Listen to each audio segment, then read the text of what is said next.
مرحبا بكم مشاهدينا الكرام في هذه النشرة الإخبارية العاجلة. شهد محور طرقي رابط بين سيدي حي الغرب والقنيطرة حادثة سير عنيفة بعد تصادم حافلة مخصصة لنقل الركاب مع شاحنة ثقيلة، ما أسفر عن إصابة 30 شخصا بجروح متفاوتة الخطورة.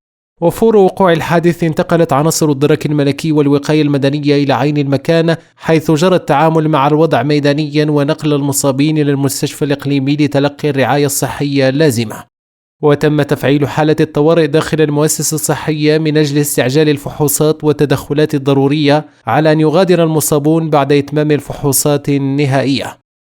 في الوقت نفسه بشرت المصالح المختصة تحقيقا رسميا لكشف ظروف وملابسات الواقعة تحت إشراف النيابة العامة المختصة. شكرا لكم على حسن المتابعة، دمتم في أمان الله، إلى اللقاء.